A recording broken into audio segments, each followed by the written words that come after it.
Hai guys, berjumpa lagi di channel Kumpulan Film Menarik. Kali ini gue bakal ngebahas sebuah film bergenre thriller.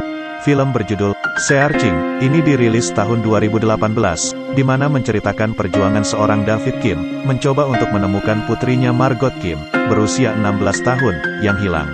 Di awal skene film ini, diperlihatkan sebuah lini masa pada komputer keluarga Kim, dimulai dari Margot TK sampai dengan dewasa. Di tengah lini masa tersebut, diceritakan bahwa ibu dari Margot divonis mengidap penyakit kanker. Karena masih stadium awal, penyakit tersebut tidak terlalu mempengaruhi hubungan keluarga mereka. Semua masih berjalan lancar dan tampak bahagia. Tak lama kemudian, penyakit sang ibu pun semakin hari semakin parah. Akhirnya sang ibu harus dirawat di rumah sakit. Hari demi hari, Margot menantikan kepulangan ibunya dari rumah sakit. Namun harapannya pun pupus, karena akhirnya ibunya meninggal di rumah sakit. Skene pun berganti ke masa Margot sudah SMA. Di sini diceritakan bahwa komunikasi antara Margot dan sang ayah tidak terlalu baik. Walau sang ayah selalu berusaha agar anaknya tidak merasa sendiri. Waktu menunjukkan tengah malam, tiba-tiba terdengar suara telepon dari Margot. Namun si ayah tidur pulas hingga telepon dari Margot tidak terjawab. Saat pagi tiba sang ayah mencoba untuk menelpon, tapi tidak diangkat. Ayah mengirimkan pesan pun tidak ada jawaban.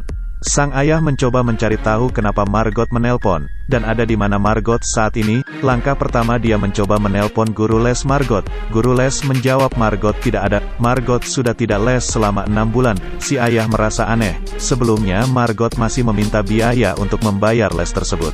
Lalu dia menelpon adik kandungnya, dia meminta pendapat. Apakah dia harus menelepon polisi atau tidak? Tapi adiknya menyarankannya untuk tidak menelpon dulu. Barangkali Margot menghilang hanya sementara atau karena dia ingin menyendiri. Namun si ayah tetap mencoba melacak Margot. David mencoba membuka sosial media, namun naasnya sosial media Margot di private. Lalu si ayah ini mencoba untuk membuka file-file lama Margot di komputer lamanya. Di situ dia mencari nomor telepon teman-teman dekat Margot, alhasil dapat nomor teman dekat saat sekolah SMP, yaitu Ishak. Saat ditelepon Ishak ternyata tidak ada di rumah. Keterangan dari ibu Ishak mungkin sedang mendaki gunung karena Ishak mengundang semuanya untuk ikut mendaki dan akan kembali besok. Lalu sang ayah mencoba menghubungi Margot kembali, namun tak ada jawaban. Tiba-tiba saat tengah malam ada telepon masuk yang ternyata adalah Ishak. Dia memberitahukan bahwa Margot tidak pernah datang pada acara yang dia adakan. Bahkan Margot tidak menanggapi saat Ishak mendatanginya sebelum dia menghilang. Setelah mendapat telepon tersebut, sang ayah panik, menelpon 911 untuk melaporkan orang hilang. Pihak kepolisian menyuruh agar David tenang, dan menunggu detektif dari kepolisian sekitar yang akan membantunya. Lalu malam berganti pagi, tiba-tiba terdengar suara telepon David berbunyi. Ternyata seorang detektif bernama Rosemary Fick menghubunginya. Rose memperkenalkan diri bahwa dia adalah detektif yang ditugaskan untuk membantu David. Rose mulai menyanyikan kronologi hilangnya Margot. Setelah David menceritakan kronologi tersebut, sang detektif mencoba untuk mencari benang merah di setiap kejadian. Lalu setelah berdiskusi panjang dengan Rose, David serasa menemukan petunjuk. Ia teringat akan laptop sang putri, yaitu laptop yang disimpan di atas meja dapur. David langsung bergegas untuk membuka laptop dan mencoba masuk ke dalam akun sosial media putrinya. Namun sayang, akun dari sosial media Margot dalam keadaan terkunci. David mencoba masuk dan mengklik pilihan lupa kata sandi. Beruntungnya email verifikasi dari akun sosial media Margot adalah email milik sang ibu. Akhirnya David bisa masuk ke dalam akun sosial media Margot. David mencoba menghubungi detektif Rose kembali. Rose meminta kopian dari isi hard drive laptop untuk bahan penyelidikan. Satu persatu teman sosial media Margot dihubungi oleh David. Rose meminta agar David memberitahu setiap informasi kepadanya. Dari hasil penyelidikan Rose dan David, ternyata Margot terakhir terlihat pada waktu Kamis malam. Rose mencoba mencari data ke rumah sakit sekitar. Apakah ada pasien yang masuk dengan ciri-ciri sama dengan Margot? Ternyata tidak ada. Dari keterangan teman-teman Margot, David baru sadar bahwa selama ini Margot menjadi seorang penyendiri semenjak sepeninggal ibunya. Lalu David menelpon sang adik. Si adik ini mencoba ikut membantu. Dia menyarankan untuk menghubungi teman online Margot. Ayah mencoba menelpon Abigail, teman satu kelompok belajar Margot. Abigail memberikan keterangan Margot memang belajar dengannya. Namun hanya sampai jam 9, Abigail menyatakan bahwa mereka tidak begitu dekat dan yang dia tahu selama belajar kelompok, Margot selalu membuka aplikasi Tumblr. Setelah mengetahui itu, David langsung membuka media sosial Tumblr milik putrinya. Tapi tak lama kemudian David menerima pesan dari detektif Ross tentang rekaman jejak Margot. Margot terlihat di CCTV lalu lintas sekitar jam 10 malam. David mulai menandai titik-titik Margot terakhir terlihat. Dalam percakapannya dengan detektif Ross, David seolah tidak percaya, merasa ada yang aneh karena merasa putrinya tidak seperti itu. Ross tetap melanjutkan pencarian. Dimulai dari titik terakhir Margot terlihat, Ross menyuruh David agar memperluas pencarian lewat teman-teman yang dihubungi Margot dan kebiasaan Margot akhir-akhir ini. David mencoba membuka kembali chat terakhir dengan Margot. Dia teringat Margot pernah meminta uang untuk membayar les piano. Lantas mendapat ide untuk membuka akun bank Margot agar bisa mengetahui transaksi yang dilakukan Margot dengan uang tersebut. Betapa kagetnya David saat mengecek rekening Margot. Ternyata selama ini Margot tidak les dan uang les tersebut dia setor ke rekeningnya sendiri. Kemudian David mengecek data transaksi keluar dan dia heran karena 6 hari lalu Margot melakukan transaksi ke akun Venmo sebesar $2.500. Notes pembayaran Margot hanya memberikan keterangan dengan emot peace. David mengecek ke akun siapa Margot mengirim uang tersebut. Setelah dicek ternyata akun tersebut sudah tidak aktif. Di situ David menceritakan semuanya pada sang adik dan merasa aneh atas yang terjadi. David mencoba membuka Instagram Margot dan dia mengecek foto demi foto milik Margot. Di situ David melihat akun-akun yang sering memberikan komen. David tertarik untuk menyelidiki akun laki-laki yang sering mengomentari foto Margot. Laki-laki itu berkomentar tidak senonoh. David mencoba mencari kontak dari laki-laki itu, ternyata dia bernama Derek Ellis. Melalui situs pencarian nomor telepon, David mendapat kontaknya. David menelpon Derek dan menanyakan di mana dia berada saat kejadian Margot hilang. Derek diancam oleh David karena jika tidak memberitahu David, Derek akan dilaporkan ke polisi. Akhirnya Derek memberitahu posisi dia saat Margot hilang. Dia berada di konser Justin Bieber saat kejadian itu. David merenung sejenak karena semua cara yang dia lakukan tak membuahkan hasil. Tidak lama kemudian David menerima telepon dari Ross. Rupanya Ross menemukan sebuah petunjuk yaitu seseorang yang bernama Rahel Jen. Ross menanyakan kepada David apakah dia mengingat sesuatu tentang Rahel Jen. Betapa kagetnya David saat melihat SIM dari orang tersebut, karena ternyata Rahel Jen adalah Margot. Dari keterangan Ross, Margot membuat SIM palsu agar bisa mengambil uang di rekening palsunya. Secara tidak langsung Ross menyimpulkan bahwa Margot mencuci uangnya agar tidak diketahui jejak penggunaan uang tersebut untuk apa, dan Ross menyimpulkan bahwa Margot bukanlah hilang karena diculik atau sebagainya, melainkan dia kabur. David masih merasa bingung dengan kesimpulan tersebut, sebab Margot menelponnya 3 kali di waktu tengah malam. David emosi karena dia mengenal sekali putrinya karena Margot tak mungkin melakukan hal tersebut, lalu David mematikan telepon Ross. David kembali membuka laptop Margot dan mencoba melacak situs-situs yang sering dia kunjungi. Lalu David mencoba masuk ke dalam situs YouCache dengan akun Margot. Secara tidak sengaja David menekan tombol Live Cache dan ada satu akun yang menonton tiba-tiba dia live. David segera mengakhiri cache dan menyimpan rekaman cache-nya. Lalu muncullah semua file rekaman cache milik Margot. David memutar semua file cache Margot yang tersimpan. Di dalam rekaman tersebut Margot berinteraksi dengan akun Fish and Chips. Mereka membahas tentang hal apa saja yang disukai. Fish and Chip ini bernama Hannah dan profesinya adalah pelayan yang tinggal di Sanyos. Hannah bercerita tentang kesulitan hidup dia kepada Margot di Live Cache. Dia bekerja full-time dan bekerja untuk membiayai pengobatan ibunya, sampai ayahnya meminta dia untuk keluar sekolah karena terkendala biaya. Hannah juga bercerita kalau dia dekat dengan ayahnya sama seperti Margot. Margot menjelaskan kalau ayahnya tidak tahu bahwa dia berhenti les piano. Hannah bertanya kenapa kau tidak cerita dan meminta Margot untuk memberitahu ayahnya. David terus membuka semua rekaman live cache Margot, sampai tiba pada rekaman Margot yang memperlihatkan foto ibunya di saat hari ulang tahun sang ibu, dan dalam video terlihat ada David sendiri masuk untuk mengajak Margot menonton The Voice. Padahal harapan Margot sang ayah mengingat ulang tahun ibunya. Skene berganti pada percakapan David dengan Ross. David bercerita tentang semua rekaman live cache yang dia temukan dan meminta Ross untuk menyelidiki akun Fish and Chips. Namun Ross menjelaskan kalau dia sudah menyelidikinya, melacaknya ke tempat dia bekerja dan mengkonfirmasi bahwa Fish and Chips sedang bekerja saat Margot hilang. Itu dibuktikan dengan rekaman CCTV yang Ross lihat. David merasa bingung karena dia seolah-olah dia tidak mengenali karakter puterinya sendiri. Ross menjelaskan bahwa itu hal yang wajar karena dia juga pernah mengalami kejadian yang sama. Intinya, setiap orang tua tidak selalu tahu apa yang dilakukan anaknya. David merasa beruntung karena Ross ditugaskan untuk membantu dia menemukan anaknya. setelah percakapan selesai David tertarik dengan rekaman live case Margot di pinggir danau. Dia mencari tahu lokasi danau tersebut dengan melihat tautan lokasi di Tumblr Margot dan alhasil diketahui bahwa Margot ada di Danau Barbosa. Kemudian David mencocokkan lokasi terakhir Margot dengan lokasi Danau Barbosa. Ternyata jaraknya sangat dekat, hanya berjarak 4 mil. David langsung bergegas menuju lokasi sambil menghubungi Ross. Betapa kagetnya Ross karena David menelponnya tengah malam sambil menunjukkan barang milik Margot yang berada di lokasi. Lalu skene berpindah di mana kondisi sudah pagi. Di situ terlihat berita yang menunjukkan bahwa polisi sedang melakukan evakuasi terhadap mobil Margot yang tenggelam ke danau. Saat mobil diangkat, rupanya jasad Margot tidak ditemukan di dalam mobil.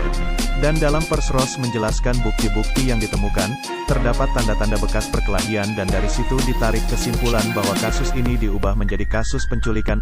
Sekejap berita Margot diculik menjadi viral.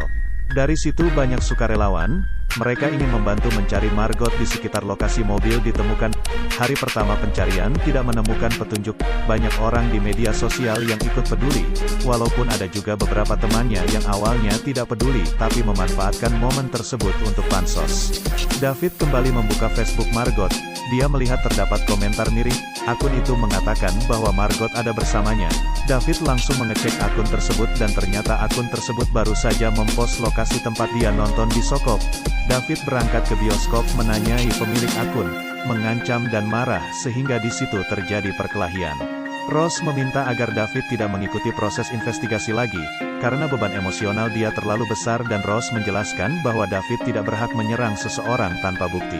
Saat David tertidur lelap, tiba-tiba dia menemukan email dari situs sebuah pemakaman. David membalas bahwa Margot belum meninggal. Tidak lama kemudian dia mencoba melihat blog-blog yang menjelaskan tentang kemungkinan yang terjadi pada Margot. Bahkan ada satu blog yang mempost foto gelar perkara dan barang bukti saat mobil Margot ditemukan.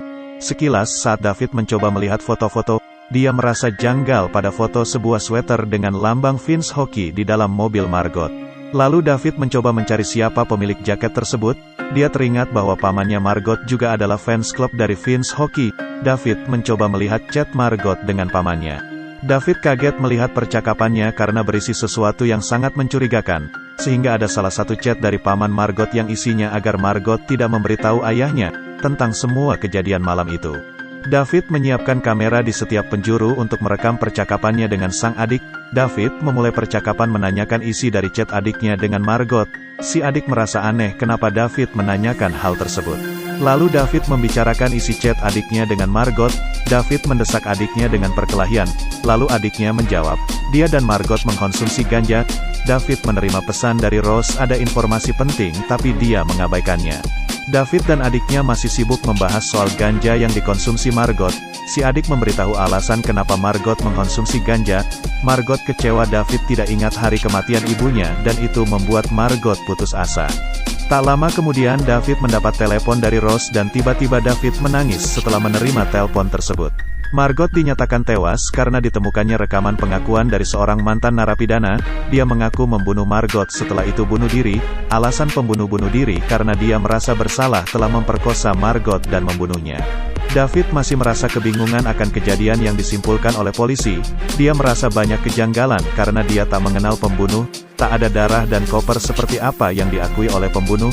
Pembunuh mengaku memasukkan Margot ke dalam koper dan dia menanyakan hal tersebut pada Ross, tapi Ross masih tetap dengan kesimpulan awalnya. David merasa putus asa dan akhirnya dia mencoba mengunjungi situs pemakaman yang sebelumnya menghubungi David. Saat mengupload foto, David terkejut melihat foto ucapan terima kasih dari web tersebut. Foto orang tersebut mirip dengan foto akun yang sering interaksi dengan Margot di livecast, yaitu Fish and Chips. David mengecek kembali rekaman live case dan mencocokkan foto tersebut, ternyata sama persis. Lalu dia mencoba mendrag foto tersebut ke Google Image. David menemukan kontak dari Hannah. Dia menelpon Hannah dan menanyakan apakah benar dia bekerja di toko dan sering berinteraksi dengan putrinya dengan akun Mekmia. Hannah menjawab tidak. David menjelaskan kembali bahwa detektif Ross menyatakan bahwa Hannah memang seorang karyawan toko. Hannah merasa aneh dan tak tahu tentang detektif tersebut. David bersikeras bahwa detektif Ross mengatakan telah menelpon Hannah 4 hari yang lalu dan Hannah juga bersikeras bahwa dia tidak pernah ditelepon polisi. David mencoba menghubungi Rose untuk memberitahu tentang kejadian ini. Namun Rose tidak bisa dihubungi. David mencoba menelpon layanan kepolisian agar dihubungkan ke Rose, namun tetap tidak bisa. Operator telepon kepolisian mengucapkan belasungkawa pada David, dan menjelaskan bahwa Rose sangat mendedikasikan diri untuk kasus ini, sampai dia mengajukan diri untuk menangani kasus ini. David merasa aneh dengan ucapan pengajuan diri Rose, karena di awal Rose bilang dia ditugaskan untuk menangani kasus ini. Operator telepon bersikeras bahwa Rose mengajukan diri. Lalu David mencoba mencari tahu profil Rose di internet. Dia menemukan sebuah foto Rose dengan para mantan napi di klinik rehab. David terkejut karena salah satu orang yang ada dalam foto tersebut mirip mantan napi yang mengakui telah membunuh Margot. Lalu David mencoba mencocokkan wajah mantan napi yang difoto dan di video pengakuan sebelum bunuh diri. Ternyata memang sangat mirip. David meminta disambungkan dengan wakil sheriff dan David membuka situs streaming pemakaman Margot. David melihat Rose sudah hadir di sana. Lalu dia segera bergegas ke lokasi gereja. Dia menuju Rose dengan tatapan dingin dan tak lama polisi datang mendatangi Rose. Rose diinterogasi oleh penyidik. Dia menjelaskan kejadian tersebut. Malam hari Rose ditelepon Robert. Robert adalah anak laki-laki Rose. Robert mengaku membuat kesalahan dan ingin menelpon 911. Lalu Rose meminta Robert tenang dan menemuinya di tepi jurang dekat Danau Barbosa. Saat Rose sampai, Robert mengatakan ada seorang gadis di tepi tebing. Dia menceritakan bahwa tak sengaja mendorong gadis tersebut. Rose menjelaskan kalau Robert mempunyai kelainan. Robert mengenal Margot dari web blog. Robert menyukai Margot dari SD dan sangat hafal tentang Margot dan apa yang dia suka. Robert bersandiwara menjadi orang lain agar bisa mendekati Margot, yaitu dengan membuat akun fish and chip. Sampai-sampai Margot percaya bahwa Robert butuh uang dan Margot mengirimkan uang pada Robert. Pada Kamis malam saat Margot pergi ke Danau Barbosa untuk menghisap ganja, Robert mengikutinya dan Robert masuk ke dalam mobil Margot. Lalu Margot memukul Robert dan Margot lari mencari bantuan. Tapi Robert mengejar Margot dan Margot terus memukul Robert. Karena panik, Robert bereaksi mendorong Margot. Margot jatuh ke dalam jurang dan Rose menjelaskan ide menutupi pembunuhan ini adalah ide dia, karena melihat kemungkinan hidup Margot sangatlah tipis pada medan tersebut. Rose mengakui bahwa dia membuang mobil Margot ke dalam danau dan membuat rekayasa kronologi, sekaligus mengajukan diri untuk kasus tersebut agar tidak ada yang curiga. Rose membuat semuanya seperti Margot kabur, dari mulai SIM palsu, akun palsu, memberikan tempat pencarian yang salah, mengancam napi agar membuat video pengakuan dan membunuhnya. Saat Rose ditangkap di gereja pemakaman Margot, David menanyakan di mana lokasi putrinya. Rose menjelaskan bahwa putrinya takkan selamat, karena sudah 5 hari tidak makan dan minum di tempat tersebut. David meminta mobil rombongan polisi pergi menuju lokasi. David yakin Margot masih hidup karena 2 hari setelah Margot hilang ada hujan badai. Artinya ada air untuk Margot minum. Lalu skene berganti pada berita evakuasi di area Margot hilang. Terlihat kedua tim penyelamat membawa tubuh Margot dalam tandu, dalam keadaan yang belum diketahui. Saat itu David cemas dan panik. Margot berhasil dievakuasi dan beruntung Margot masih hidup saat evakuasi dilakukan. Video pun selesai.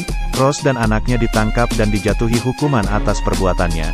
Film ini mengajarkan pentingnya saling terbuka dalam sebuah keluarga. Dalam hal apapun, jangan sungkan untuk berbicara.